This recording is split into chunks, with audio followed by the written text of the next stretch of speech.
तो आइए सुनते हैं आज की वीडियो में किसी की जिंदगी की एक पुरस्कार आप बीती। मेरा नाम सरफराज अहमद आबदी है। इस वक्त मैं नॉर्थ नाजिमाबाद में रिहाइश पजीर हूँ। मेरी उम्र 70 साल है और ये मेरी सच्ची कहानी है। आज से तकरीबन 30 साल या 35 साल पुरानी बात है कि हम लोग मॉडल कॉलोनी कराची में रहते थे। हमारे घर का नाम काशाना था। उस वक्त मॉडल कॉलोनी की आबादी ना होने के बराबर थी। हमारा घर बहुत बड़ा था और बहुत ही पुराना था। 1000 गज पर बना हुआ घर जिसमें तकरीबन 500 गज पर घने दरख्त थे जो बरगद, नीम और इमली और मुख्तलिफ फलों के थे। एक गठल का भी दरख्त था। एक बड़ी सी चारपाई का झूला था जो कि बरगद के दरख्त में था और उस पर बारिश में हम सब बच्चे झूला झूलते थे। लेकिन मैं अक्सर दोपहर को, चाहे वो सर्दी का मौसम हो या गर्मी का या बरसात, उस चारपाई पर स्कूल से आने के बाद जरूर सोता था। हालांकि वालिदा बहुत सख्त थी मगर मुझे सुकून वही मिलता था। मैं 8वीं क्लास का तालिब इल्म था मगर पढ़ाई में बहुत कमजोर था। एक दोपहर को सख्त गर्मी थी और मैं स्कूल से आकर खाना खाकर सोने के लिए अपनी पसंदीदा जगह पर चला गया। अभी मैं आधी नींद और जागने की कैफियत में था कि मुझे लगा कि मेरे कोई कान में सरगोशी कर रहा है, तुम दरख्त पर आ जाओ, तुम्हें और सुकून मिलेगा। कई मर्तबा जब मैंने ये आवाज सुनी तो मैं फौरन उठकर दरख्त पर चढ़ गया और 2 शाखों के दरमियान इस तरह सो गया जैसे कोई आरामदेह बिस्तर लगा हो। अब मुझे दरख्त पर सोना अच्छा लगने लगा कि मैं जब भी स्कूल से आता भागकर सीधे दरख्त पर जाकर सो जाता। फिर एक दिन मुझे ऐसा लगा कि जैसे कोई मेरे सरहाने रो रहा है।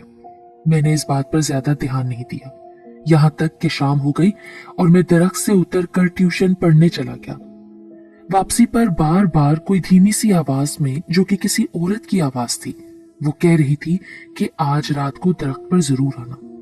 मैं रात को अपने बिस्तर पर सो रहा था कि तकरीबन रात के 2 बजे के करीब वही आवाज फिर आई, आ जाओ ना, जल्दी करो। मैं खामोशी से उठा और दरवाजे पर गया मगर घर के बाहर जाने वाले दरवाजे पर ताला लगा था और चाबी अम्मा के पास थी। मैंने जैसे ही ताले को हाथ लगाया ताला खुद ही खुल गया और मैं दरख्त पर जाकर अपनी पसंदीदा जगह पर सो गया। मुझे मालूम नहीं कि क्या हुआ। सुबह जब मैं उठा तो अपने बिस्तर पर था, लेकिन रात का वाकया मुझे अच्छी तरह से याद था। 2-4 दिन यही सिलसिला चला। फिर मैं रात का बेचैनी से इंतजार करने लगा। मैं ये बताना भूल गया कि रात के वक्त जहां दरख्त था बहुत अंधेरा रहता था कि कुछ भी नजर नहीं आता था, लेकिन मुझे ऐसा नजर आता था कि जैसे दिन निकला हो। एक रात जब मैं दरख्त पर गया तो मुझे महसूस हुआ कि कोई मेरे बालों में उंगलियां फेर रहा हो। इस तरह कुछ दिन और गुजर गए।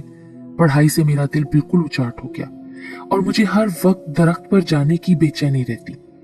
एक रात जब मैं दरख्त पर जाने के लिए तैयार हुआ तो मेरे बड़े भाई की आंख खुल गई। उन्होंने मुझे बाहर निकलते हुए देखा तो शोर मचाकर पूरा घर इकट्ठा कर लिया। तमाम घर वाले मेरे पीछे भागे, लेकिन मैं इतनी तेजी से दरख्त पर चढ़ गया कि कोई सोच भी नहीं सकता था। दरख्त से मैंने देखा कि मेरे घर वाले नीचे बहुत परेशान खड़े हैं, मगर मैं उनको नजर नहीं आ रहा था। हालांकि उन सबको बासानी में देख पा रहा था। पूरी रात घर वाले परेशान रहे मगर मैं आराम से दरख्त पर सोता रहा। दूसरे दिन मेरे घर वालों ने बहुत कुरेद कुरेद कर पूछा कि रात में कहाँ गया था, मगर मैंने लाइल्मी का इजहार किया। अब अम्मा ने मेरी निगरानी पर मेरी बड़ी बहन को लगा दिया, लेकिन उसका कोई फायदा नहीं हुआ, बल्कि 12 बजे मेरी बहन बेखबर सो जाती थी। अब रोज बरोज मेरी सेहत गिरने लगी थी। मेरी वालिदा ने परेशान होकर मेरे वालिद को खत लिखा और उनको आने का कहा। उस जमाने में वो मशरकी पाकिस्तान रेलवे में मुलाजिम थे, जो कि अब बांग्लादेश बन चुका है। तकरीबन 1 माह के बाद मेरे वालिद साहब आ गए और वो मुझे अपने साथ रखने लगे और अपने साथ नमाज के लिए लेकर जाने लगे। एक दिन फजर की नमाज के दौरान मैं उठकर भाग गया और सीधे दरख्त पर चला गया और अपनी पसंदीदा जगह पर सो गया और 2 दिन तक मैं नीचे नहीं आया। मेरे वालिद साहब ने थाने में मेरी गुमशुदगी की रिपोर्ट कर दी। दरख्त पर मेरे कानों में वही सरगोशी होती, तुम मत घबराओ, मैं तुम्हें कोई तकलीफ नहीं होने दूंगी। 2 दिन के बाद मैं दोपहर को दरख्त से उतरकर घर आ गया। तमाम घर वाले परेशान थे और मुझसे सब लोग बारी बारी पूछ रहे थे कि तुम कहाँ चले गए थे। मैं खुद भी हैरान था कि इन लोगों को क्या हो गया है। मैं कोई मुनासिब जवाब नहीं दे पाता। सिर्फ ये कहता कि मैं घर पर था। वालिद साहब को भी काम पर जाना था, इसलिए उन्होंने वालिदा से कहा कि इसको नवाब शाह निसार के पास भेज दो।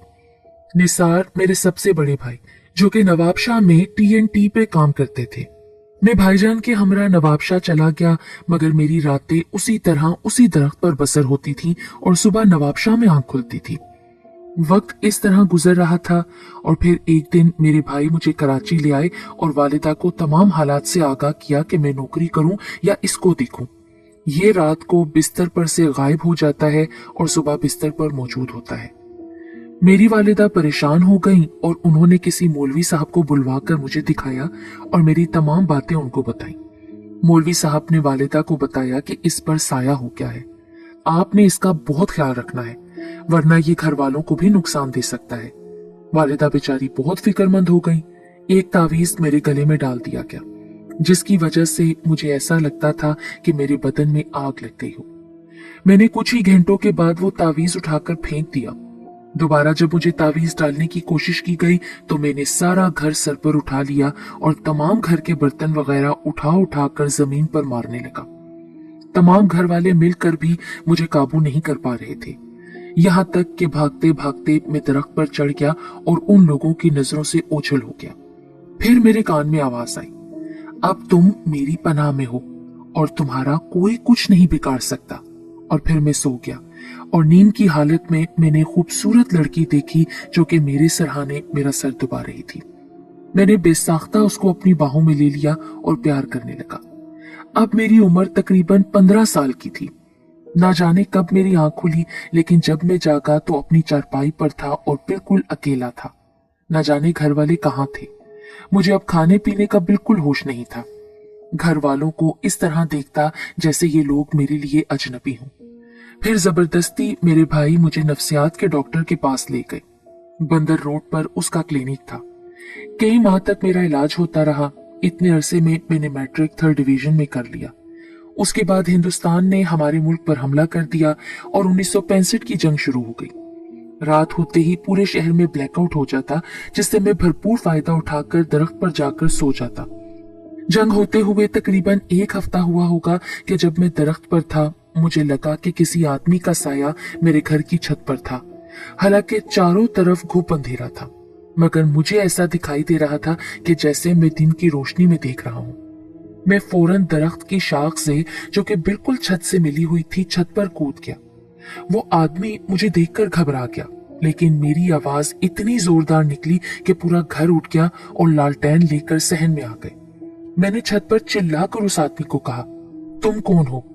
मुझे अपनी आवाज अजनबी लगी, क्योंकि आवाज में इतना रोब और दबदबा था कि मैं खुद हैरान था कि ये मेरी आवाज है। मेरी आवाज सुनकर तमाम मोहल्ला भी इकट्ठा हो गया और वो रजाकार भी आ गए, जो अपनी फौज के लिए कंबल वगैरह और मुख्तलिफ चीजें जमा कर रहे थे। किसी ने कहा, ये आवाज तो छत पर से आ रही है। तमाम लोग भागे हुए हमारी छत पर चढ़ गए और उस आदमी को काबू कर लिया, जो कि अपना पैराशूट समेट रहा था।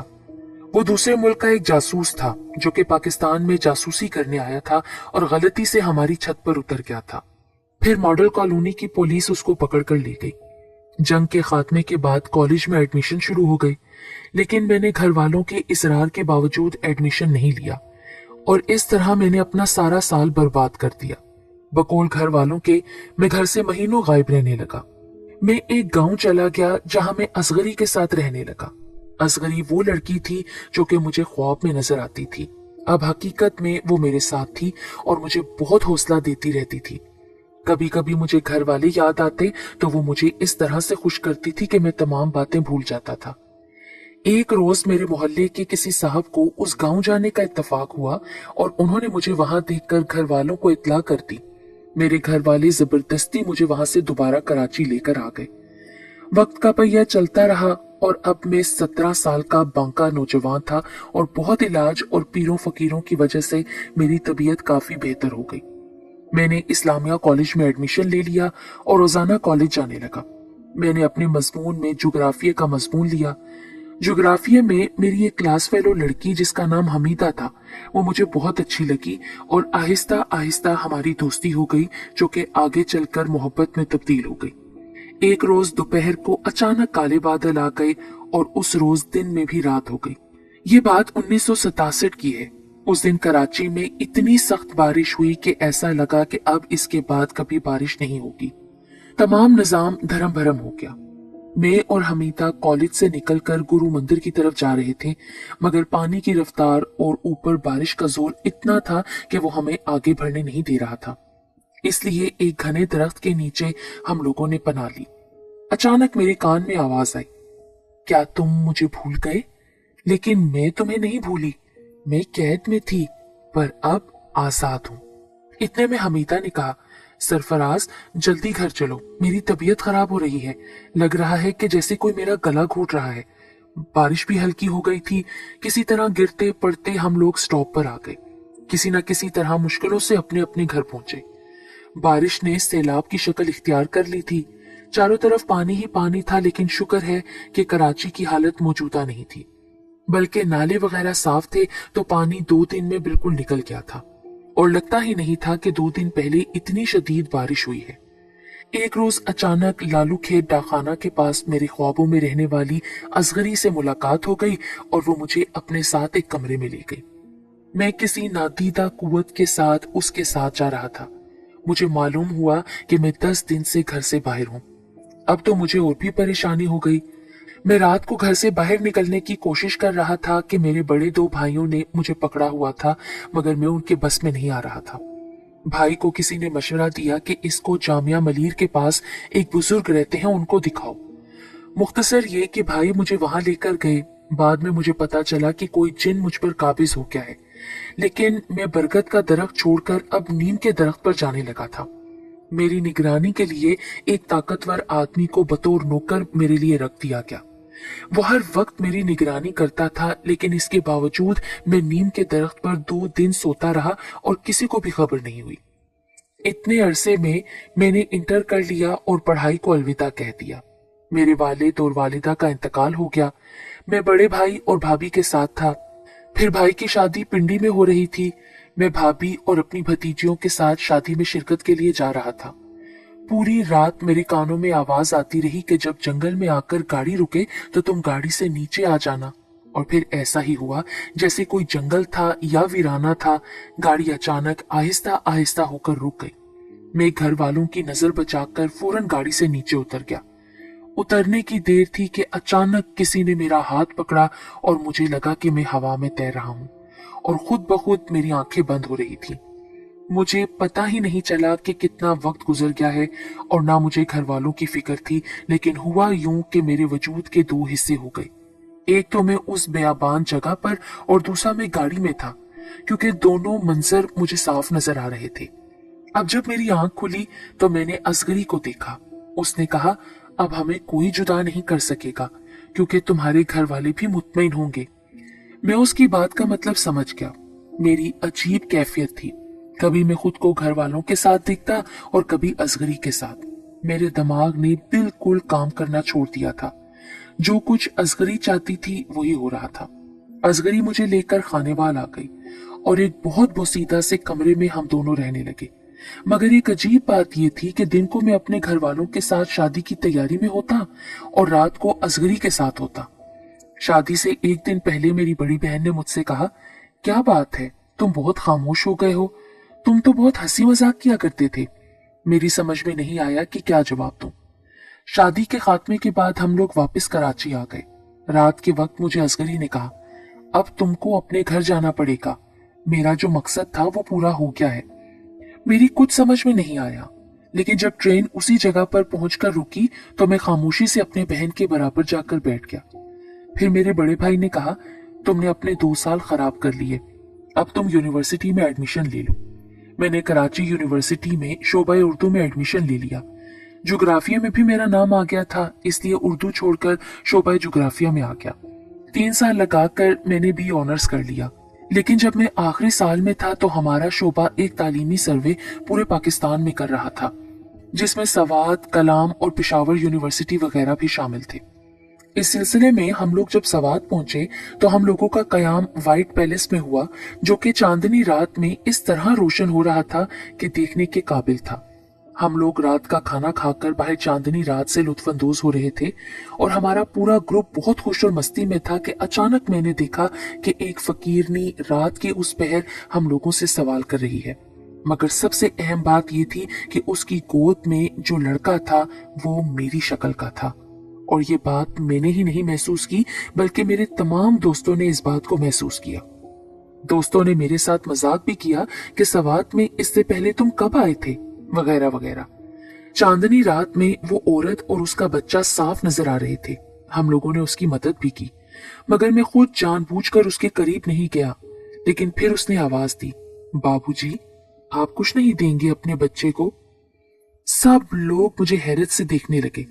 फिर मुझे गुस्सा आ गया। मैंने कहा, ये क्या बकवास है? ये तुम्हारा बच्चा है, मेरा नहीं। अच्छा, नाराज क्यों होते हो? मेरे बच्चे को ही दे दो। मैंने जब उसकी तरफ 50 रुपए का नोट दिया तो उसने मेरा हाथ पकड़ लिया, शुक्रिया अदा किया और आइंदा जल्द मुलाकात होगी कहकर वो अचानक गायब हो गई। थोड़ी देर हंसी मजाक होता रहा और फिर हम लोग अपने अपने कमरों में सोने चले गए। मेरा रूममेट खालिद रात को 3 बजे घबरा कर उठा और मुझसे कहा, बाहर दरवाजे पर दस्तक हो रही है और कोई औरत धीमी आवाज में तुम्हारा नाम ले रही है। मैं नींद में था। मैंने उठकर दरवाजा खोला मगर वहां कोई नहीं था। मैंने खालिद को घूर कर देखा और दोबारा लेट गया कि अचानक हमारे कमरे की खिड़की पर दस्तक हुई, मगर हम दोनों ने उसको नजरअंदाज कर दिया और खिड़की को अच्छी तरह बंद कर दिया और दरवाजा भी बंद कर लिया। फिर अचानक बारिश शुरू हो गई और बिजली की चमक और बादल के शोर की वजह से तमाम लोग उठकर बैठ गए। तमाम दोस्तों ने बारिश में नहाने का प्रोग्राम बनाया, मगर जैसे ही बाहर निकले तो इस कदर ठंड हो रही थी कि हम सब दोबारा बरामदे में जमा होकर बारिश का नजारा करने लगे। हालांकि नजर कुछ नहीं आ रहा था, सिर्फ पानी का शोर था। फिर हमारे उस्ताद ने हम लोगों को अपने कमरों में भेज दिया। सुबह जब हम लोग सोकर उठे तो बाहर एक शोर मचा हुआ था। जब हम लोग बाहर निकले तो देखा कि रात वाली औरत की लाश बारिश के पानी से भीगी हुई बाहर गार्डन में पड़ी थी और पुलिस लाश का मुआयना कर रही थी। फिर उसकी लाश को एम्बुलेंस के जरिए लेकर चले गए। 2-4 दिन आराम से गुजर गए। हम लोग सवात से फारिग होकर इस्लामाबाद के लिए बजरिया बस रवाना हुए। एक जगह पर बस आकर रुकी। दोपहर के खाने के लिए मैं उतरकर वॉशरूम की तलाश में जा रहा था कि रास्ते में वही औरत अपने बच्चे समेत मेरे बिल्कुल बराबर में आकर खड़ी हो गई और फिर उसने मेरा हाथ पकड़ लिया। मेरे पूरे जिस्म में एक सनसनी सी दौड़ गई। क्या बात है? मैंने बड़ी मुश्किल से पूछा। आपने रात दरवाजा नहीं खोला था सवात में? फिर देखें मेरे साथ क्या हो गया। आपकी अमानत आपको देने के लिए आई हूं और बच्चे को मेरी गोद में जबरदस्ती दे दिया और बच्चा भी मुझसे लिपट गया। लेकिन फिर उसने मेरी गोद से बच्चा ले लिया और कहा, इस बेवफा आदमी के साथ तुझे नहीं रहने दूंगी, और फिर अचानक गायब हो गई। मुझे ऐसा लगा जैसे काटो तो बदन में लहू नहीं। मैं सब कुछ छोड़ छाड़ कर अपने साथियों के पास आ गया और काफी हद तक अपने ऊपर काबू पा लिया। 2 दिन तक तो मैं बहुत परेशान रहा, फिर नॉर्मल हो गया और हम लोग चंद दिनों के बाद कराची वापस आ गए। फिर हमारा रिजल्ट भी आ गया और फिर वहां से ऑनर्स मुकम्मल करके मुख्तलिफ जॉब करता रहा और जिंदगी बिल्कुल नॉर्मल हो गई। काफी हद तक मैंने तमाम बातें भूलने की कोशिश की। तकरीबन 1 साल के बाद मेरी शादी हो गई और मुझे एटॉमिक एनर्जी कमीशन में नौकरी भी मिल गई। और फिर मेरी पहली बच्ची की पैदाइश पर मैं अस्पताल जा रहा था जहां मेरी बच्ची की पैदाइश हुई थी। जब मैं वहां पहुंचा, जो नर्स मेरी बच्ची को लेकर मेरे पास आई वो वही औरत थी। मेरे रोंगटे खड़े हो गए, लेकिन उसने कुछ ना कहा, मुबारकबाद दी और 200 रुपए लेकर खामोशी से चली गई। मैं हैरान परेशान उसको देखता रहा। इसलिए मैं घर आ गया और मेरी सास और साली अस्पताल में रह गए। जब मैं घर आया तो चूंकि मैं घर में अकेला था, मेरा दिल बहुत परेशान था। इसलिए मैंने अपने जिगरी दोस्त रेहान मरहूम को बुलाया और रात अपने साथ गुजारने की दरख्वास्त की और उसको तमाम हालात बताए। उसके मशवरे पर हम लोग दूसरे दिन आमिर सैयद दिलबर जैदी के पास गए जो पापोश में रहते थे। वो एक जाली पीर था, मगर उसने एक बात मुझे सही बताई थी कि कोई नादीदा मखलूक यानी जिन्नी है जो आपके पीछे पड़ गई है। आप नमाज की पाबंदी करो और अल्लाह से अपने गुनाहों की माफी मांगो, सब ठीक हो जाएगा। मैंने बाजमात नमाज पढ़नी शुरू कर दी। वक्त गुजरता रहा, मेरी दूसरी बच्ची हुई। इस मर्तबा भी उसी नर्स ने मेरी बच्ची को मेरी गोद में दिया, लेकिन इस मर्तबा उसने मुझे एक बात कही, तुम अब लड़के को तरसोगे और अब तुम्हारे घर सिर्फ लड़कियां होंगी, और ये आखिरी औलाद है। इसके बाद तुम्हारे घर कोई औलाद नहीं होगी। और वही हुआ। मेरी दूसरी बेटी के बाद मेरी बीवी 3 मर्तबा हामला हुई, लेकिन तीनों बच्चे जाया हो गए। आज मेरी बच्चियों की शादी हो गई है। ना मेरी औलादे नरीना हुई और ना कोई औलाद और हुई। सिर्फ 2 बच्चियां हैं, समरीन और अमारा। आज मैं 70 साल का हो गया हूँ। 2012 में सिविल एविएशन अथॉरिटी से रिटायर्ड हो गया था, लेकिन मेरी दूसरी बेटी की पैदाइश के बाद से मुझे वो औरत दोबारा कभी किसी रूप में नजर नहीं आई और ना फिर उसके बाद कोई और वाकया पेश आया।